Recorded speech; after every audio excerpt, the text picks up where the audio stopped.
What's going on, everybody? Good morning, happy Thursday. So today I've got a PX9, which is an ISL 9 made by Cummins. So this is the little bad boy you're going to see in Peterbilt's, Kenworth's.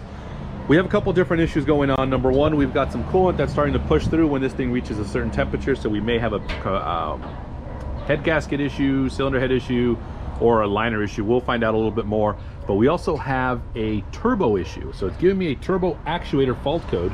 I'm going to show you that right now in a second. So the first thing I want to do is show you something. Now this is a little disappointing because the vehicle itself is very low mileage. Okay, yeah, it's a construction truck, so it does have maybe a little more idle time than anything else. However, what's very disappointing is the amount of miles that this thing has. I'm going to show you that right now, but let's go ahead and cycle the key and show you what we got. Alrighty, and here we go. So this is how many miles this truck has.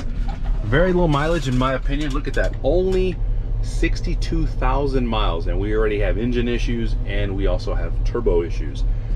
So I'm going to connect the computer, I'm going to do a quick little test, and then go from there to see if we have a bad actuator or a bad turbo. But there's a couple things we're going to do. So step one, let's go ahead and connect the Cummins INSITE software.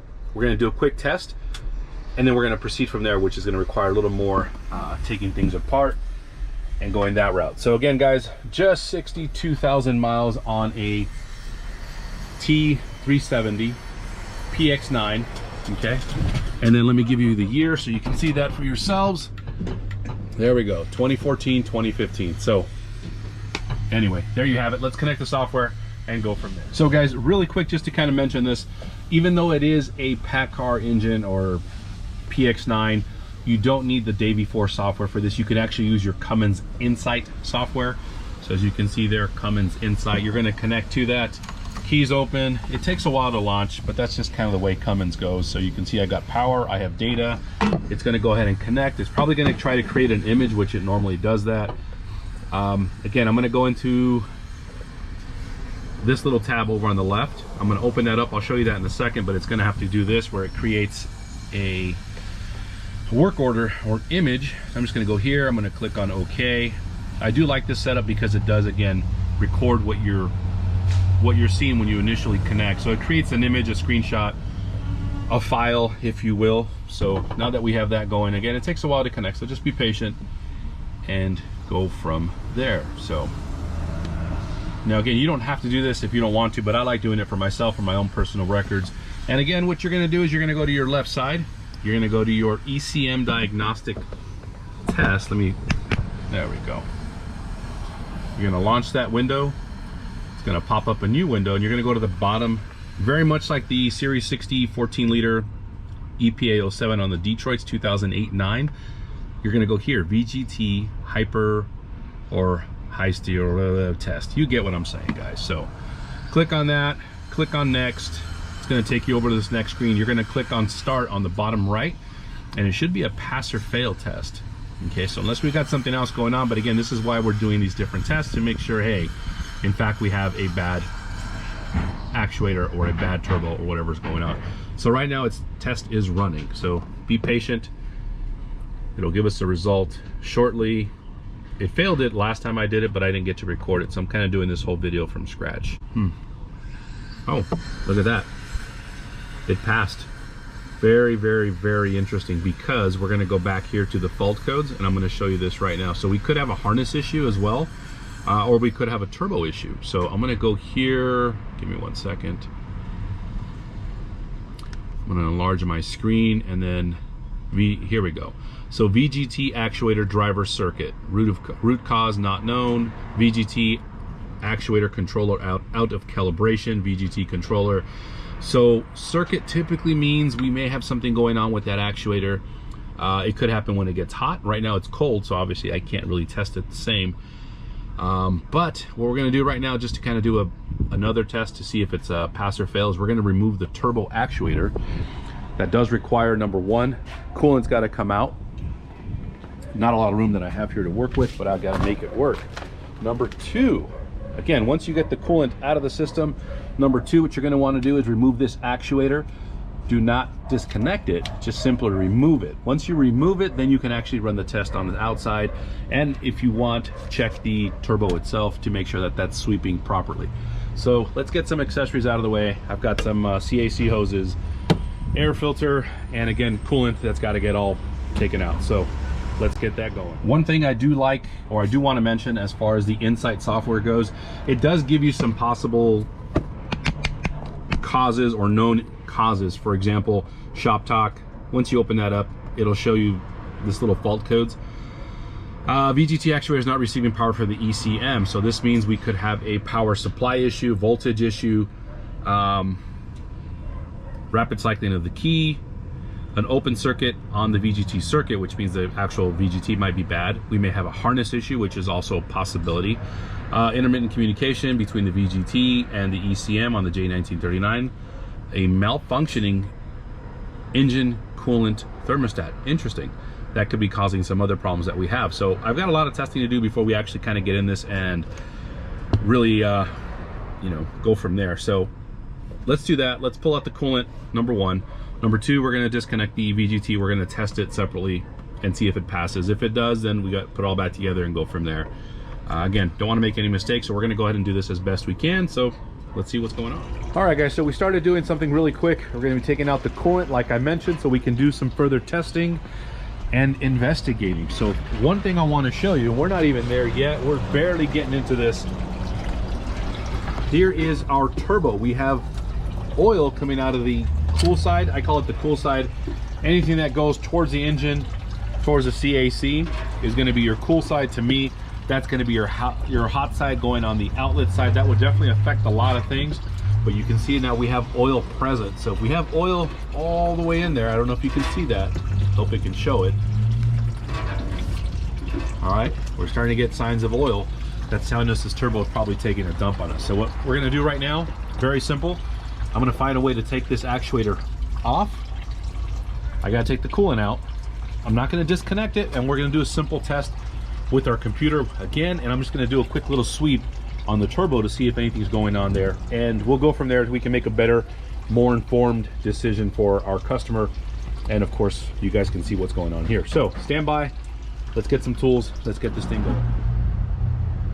All right, guys, so as you can see, we have all the accessories out of the way. We still have a few more things, but nothing major right now. So what we're going to do is two things. We're going to take out the 4 bolts that secure the actuator to the turbo. Next, I have to take out this line here. That way it lets me gain access to these 2 bolts that are back here. So there's one here, and then there's one over here just hidden. It won't allow your socket to really get in there, so I recommend to take this out. Again, do not disconnect this, but all we're going to do is loosen this up. If for some reason you find out that these bolts are stuck, or you've got a lot of resistance and you don't want to snap it, that's great. You're going to need to apply some heat. So get a torch and maybe heat this up a little bit down here at the base, just to kind of break things loose. So just to give you that little tip. So right now what I'm going to do is loosen up the 4, take this out first, loosen up the 4, remove the actuator, and we're going to continue with our testing. All right, got everything disconnected. We have the 4 bolts that have been removed, 2 at the bottom, 2 at the top. Actuator, you should be able just to kind of lift it up, and maybe not. Hold on. It's got a little bit of a, that's actually does have 2 seals, one here at the bottom and then one here at the top, so you may need a screwdriver or something. There we go. It's just going to lift that up, and that's really about it. So there's nothing special to it, nothing really that difficult. So this actuator is just going to go up and over. Okay, and we're going to go ahead and run the test again. Now I do have some, I don't know what the hell this is here, some kind of guck building up, so I don't know what this is. It's kind of like mushy, I don't know, could be coolant, could be something else. Anyway, go ahead and give it the quick little sweep that I showed you guys before in our video. So just sweep this. Actually, that feels pretty good. You can see that there, very little resistance. So we may in fact have a good turbo but a bad actuator that's getting stuck, that may be acting up when it's hot. But either way, oil present in the turbo, not a good sign. So what I'm going to do right now is I'm going to go ahead and connect the computer again. We're going to run or launch INSITE, and then we're going to go ahead and test this out again just to see if this by itself passes, and we'll go from there. But either way, this turbo's coming out. I just want to show you guys what we're finding as we're going along. All right, guys, so what you're going to want to do is you're going to connect to the truck as we did before. You're going to go ahead and launch your Cummins INSITE. Let that connect. Take your time. It's not going to go anywhere. It is what it is. Once it connects, again, you're going to go over to your ECM diagnostic tests. You're going to launch that and you're going to go from there. But again, it's going to always, this thing will always do the same thing every single time. It's going to pop up, it's going to create a image or instance. You can click on yes or no. In this case, we're just going to go ahead and click on OK. Who cares? Click on OK again. It's going to take a few seconds to create the image. That you're going to go over to your ECM diagnostics. Click on that or touch on that, whatever that is. It's going to pop open its screen. You're going to go down to your VGT test down here at the bottom. Go to the bottom right where it says next. You can still actually no. You're not going to do that because you're only going to do that test when it's mounted. Here, excuse me. You're going to go to the second to the bottom, which is VGT electronic actuator installation and calibration. Click on next. It's going to tell you again, this is not a function test. It is just simply an install actuator. So it says VGT must be removed. Click on OK. Click on start, bottom right. Click on OK again. It's just warning you one last time so you don't make any mistakes.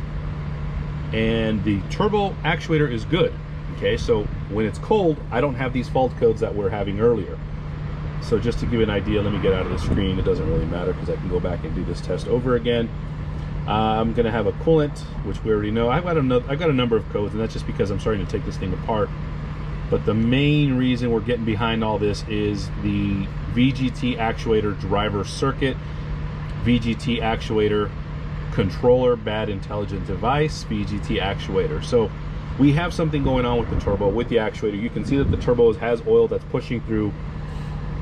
So more than likely we have a bad turbo and possibly an actuator that's going with it. So unfortunately, it's just kind of the way this thing goes. And again, the whole thing behind this video is we have a truck that only has 62,000 miles. I don't know if you can see that. To me, I know it's low mileage, but man, just for that to fail at 62,000 miles, that's it's pretty upsetting, especially if you're gonna have to buy a turbo, which we all know that's $5 grand at least, and then an actuator that's another $1,500 to $2,000. So yeah, definitely not cheap. So we're gonna exit out of this. We're gonna stop for right now. I'm gonna start taking everything apart, and the turbo's gonna actually go get replaced or rebuilt. I don't know what the customer wants to do, but we're gonna do our best to help them out and get them back on the road. So it is what it is, guys. We're gonna start tearing this thing apart and going from there.